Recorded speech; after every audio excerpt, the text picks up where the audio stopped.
91.3 did not turn off. I pulled down the fader, killed the main transmission, even unplugged the power strip. Yet that number kept its seat. From somewhere in the building, lower down, beyond my reach, a fine tremor kept rising. I rubbed the wood grain of the desk with the back of my hand. The wood said nothing, but the vibration at my fingertips subtly changed. The air in the studio thinned, copying my breath. The fluorescent light flickered in time with the second hand, and the second hand lagged to follow my heart. This room knew how to listen better the quieter I became. I pushed back my chair and stood. I opened a drawer. A thin metal key lay wedged between papers pressed flat. On the handle, letters stamped in relief long ago. Archive. That room I never thought of in the daytime, where old carts and reels slept, where no one went anymore. I lifted the key. The metal was not cold. It held a faint body heat, as if someone had just been holding it. The corridor lights went off and on one by one, as if the building were breathing. The seams between the floor tiles were dark, like soaked with night's oil. I walked with my head tilted, the way someone does who cannot pull a radio away from their ear. The door to the stairs was painted red, and the exit sign glowed dimly with the afterglow of old phosphor. When I grabbed the handle, the metal pressed in softly like rubber. I pulled the door. Cold air rose from below. The smell was not mold, it was older, the powder of dried tape, oxidized iron, and time mixed together. With each step down, the pressure in my ears shifted. About halfway, my right ear suddenly plugged up. I swallowed. A click inside the ear, and at once a very low tone filled the gap. A sound too weak to avoid. Breath threaded through it. Human breath, spread thin like the hiss of tape. I stopped. The breath did not come from above. It came from below, deeper. I gripped the handrail tighter and took the remaining steps. At the basement door, a steel nameplate caught the beam of my flashlight and winked. Archive room. Less dust between H and I. The smear of a finger there. I slid the key into the keyhole and turned it. Click. No groan as I expected. The door opened surprisingly light. A small pressure pushed out from inside and brushed my knees like the first exhale of a long shut. Inside was cold like a refrigerator, but without moisture. Dry with a trace of ozone and the taste of metal dust on the tongue. Flashlight in my left hand, my right hand searching the wall. The rough grit of concrete and chips of flaking paint caught my palm. Steel shelves reached away in rows, boxes with labels half peeled, numbers and abbreviations in handwriting. News 1976, PSA 1980, Traffic 1983. And on the lower level of one shelf, a reel case lying face down on the floor, half the label torn away, but the last line was clear. 91.3, final transmission, Edward Reese. I drew a breath. The name changed the air. The strange man from the tape last night. The one someone had called, who had told me not to close the door, who had finally opened it. I picked up the case. The lid made a small sound as dust clung to the plastic. The surface of the reel caught the flashlight and shimmered thinly. When I touched it with a fingertip, static pricked me, warmer than any static I knew, and it lingered longer. The playback room sat off the hallway, halfway back up the stairs. Through its small pane of glass, the studio's darkness showed. I mounted the reel on the deck, seated the spool, threaded the guides, lowered the tension arm, closed the capstan and pressure roller. My fingers moved naturally, like remembering motions learned long ago. I switched on the power. A short hum returned. When the rotation settled, the hiss laid in. There is always something hidden inside his. Hiss is not a void. Hiss is the sum of very small sounds. A man's voice came on, a hand and a half from the mic, the matte grain of a dynamic microphone clinging to the voice. Test transmission, KBRN, August 14th, 1979. Engineer Edward Reese, transmit frequency 91.3, output currently in low power mode, beginning reception log. He did not speak for several seconds. In that pause, I heard the density of the room's air. Tiny clacks of old console relays pulling in and dropping out, and something like the friction of electrons sliding across a cable contact, and a very thin breath. Someone called my name. His chair scraped. A stack of papers slid off the table and scattered across the floor. The mic swiveled on the stand. The cable scraped against metal. Breath again. I am alone in this room. There is nothing on the receiver. But my name just now. He broke off and moved away, then nearer again, as if he had gone to the door and then rushed back to the mic. In between, a familiar sound bled through. My voice. The breath of last night's patter in this room. Vowels stretched like a yawn. The short laugh I throw in carelessly before a song intro. Exact timing, exact stress, exact nonchalance. This is KBRN, passing through the night of Bracken County. I squeezed the headphones harder. The cartilage in my ear hurt. Yet the sound drew closer. Edward whispered, "Who are you? Who is there? You can hear me." Behind his words, the hiss thickened. It was like fabric, the kind of fabric that pulls more threads when you tug it.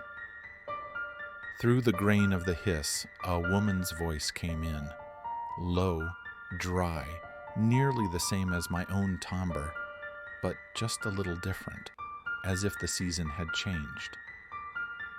"Do not close the door." I looked back by reflex. The playback room door was half open, and beyond it the hall was empty.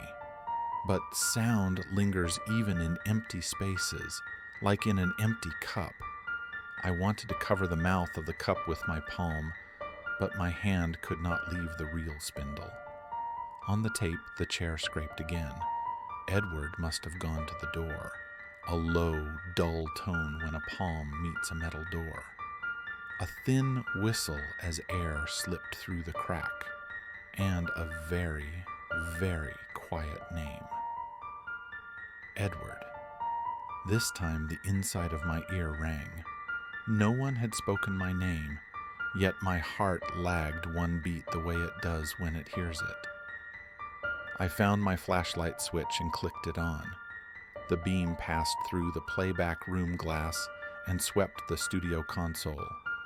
On the faces of the dead meters, a tiny mark appeared, like the smear of finger oil.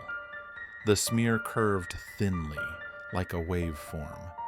The tape hiss suddenly thinned and twanged like a rubber band pulled and let go. A momentary sag in power, or else the sensation of something on the far side pulling rewind. The counter marched forward only, yet the sound began to pronounce past and present at once. Edward's breath.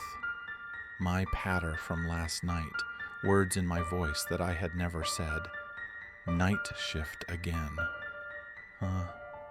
That sentence I had never spoken passed through my mouth with an exact imitation of my vowel stretch. I pressed play. The button under my finger was already down. I pressed stop. It made no sound. A night when the machine decides before my hand does. Suddenly, I recalled something tiny. The parking lot light behind the station had not flickered last night. Tonight it had. The flicker's period matched the studio clock's second hand. The clock was now trembling at the pace of my heart. I took off the headphones. As I did, the sound grew louder. Outside the machine, in the air, between plaster and concrete of the walls, in steel shelves and rusted screws, in the fibers of dust and labels, voices sounded. I left the playback room, went down the hall, and climbed to the studio. Even as I climbed, 91.3 resonated from under my feet. One pulse for each step, then another. Stairs remember frequencies. Metal remembers sound. Memory has direction. When I opened the studio door, the darkness saw me first. All console power was down, yet the VU needles trembled very slowly. I raised the fader. Without dropping any of the habits I had learned, right hand on fader, left on monitor volume, eyes on the clock, ears on the air. The fader's resistance felt normal, but after the midpoint, the needle sprang upward as if making a small decision. This is KBRN, test transmission. Listener, please respond. 91.3, passing through the night of Northern Oregon. The first sentence was a man, the second a woman. There was no delay between them. Same spot, same air, same room. Where Edward's words ended, mine began. Where my words ended, Edward's breath entered. The speaker cone edged forward and back, pushed the wall, pulled the air. Someone smiled over the microphone and whispered, "Give it back." That single word ran under the fader, up my wrist, into my shoulder. I did not switch off the mic. The red light on the mic did not glow, but inside the monitor I was speaking. I did not speak. Yet my tongue and palate remembered that sound. Memory shapes itself after sound. Sound cuts a path after memory. I looked at the log monitor beside the console. Something was still being written automatically across the screen. Lines of timestamps, numbers, and codes scrolling downward. Then one line glowed strangely. Unlike the others, it blinked slowly, holding my eyes in place. Return. A short, solid word. It could mean something coming back or something being sent back. I raised my hand and touched the screen. The glass did not take my warmth. Instead, very thinly, beneath the oil of my fingertip, a waveform vibrated. It rose and fell at the pace of my heart. Only then did I remember the public service ad schedule. At this minute, a local diner's number should have aired. The name of the diner always changed, but the breathing of the digits never did. I opened the automation list. On the screen, the spots sat in precise order with exact names and lengths. Yet on the live playout rack, another file name blinked. The extension was not a format I knew, a text file, not audio. Yet it was playing. While a text played, the speakers spoke, the walls resonated, and I listened. The contents of the text scrolled along the bottom of the screen, one line at a time, at the speed of an old typewriter. Do not close the door. I am still there. You heard me? I heard you. This is the door. I took my eyes off the screen and looked at the studio door. The crack was thin and dark. The thinness felt like a path. Someone could pass through along it. On the studio floor, the notebook I had dropped last night lay half open. On the last line, my hurried scrawl, 1979. Edward. And beneath that in small letters, do not close the door. I added one number under it with a pencil, 91.3. The number felt warm, as if written on my palm. The radio air grew shallow all at once, the kind of tension that comes just before dead air. Listeners would not notice it. The blank was too short and too exact. I held my breath. The studio clock stalled a moment. The second hand trembled at 12, and that tremble traveled through the console wood into my wrist. Then the speaker spoke, very quietly but clearly. Night shift again, huh? I did not answer. Instead, I reached out and eased the fader a little higher, then turned the monitor volume down a touch. Small courtesies for a night when everyone else in the studio was asleep. The black mesh of the mic in front of me had lost its shine with age, and in the gaps my last few days were caught. After a brief hesitation, breath came from the other side, and one voice. Edward, younger than before, if youth is a temperature of the voice. He was warm now. I am here. I did not close the door then. I closed it, then opened it again. That is why I am here. You heard it too. I nodded, but what he could see was not a nod. Sound was. The sound of a nod is too small and gets buried under the hiss. So I said nothing. There is a moment when saying nothing becomes speech. It always arrives late, but once it arrives, it lingers. The studio air stored that silence, and very slowly another voice filled the space. Mine. Yesterday's me spoke to today's me and to the man from 1979. Give it back. The signal. My hand stopped. What was I supposed to send? My voice, my name, or the door? How do you send a door?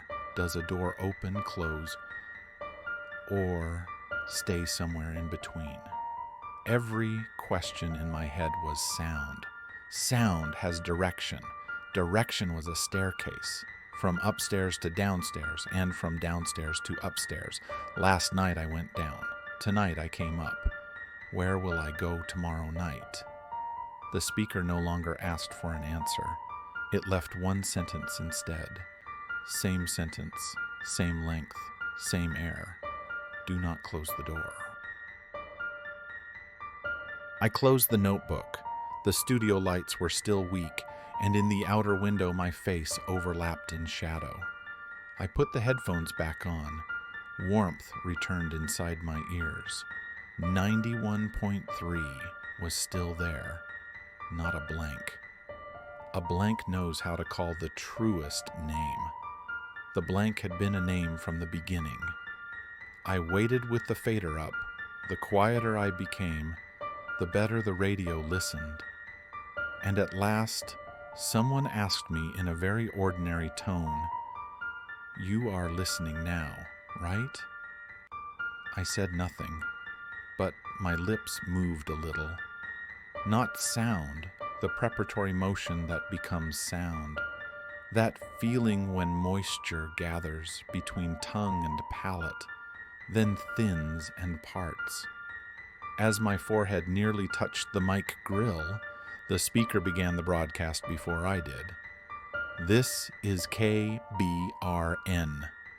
91.3, night transmitter of Bracken County. The next signal will be relayed by the voice returned from the records room. I never did that announcement. Yet the sentence was exact. Breath, length, intonation, everything in place. In the slot for a public service announcement, something else entered. An old date, an old name, an old breath. On the screen, the system updated itself. The previous record dimmed, and a new one appeared beneath it, tagged with a year from the past and a single word, return. And below that line, one final message glowed. Status: open door. I looked at the door. It was closed. Yet sometimes a closed door is an open door. In those moments, there is no need to take the handle. Sound is enough. I did not speak. The radio did. The walls listened. The record remained. And finally, very quietly yet unmistakably, a voice where yesterday, today, and 1979 overlapped in the same length whispered from just behind my ear, where memory begins. You heard it too.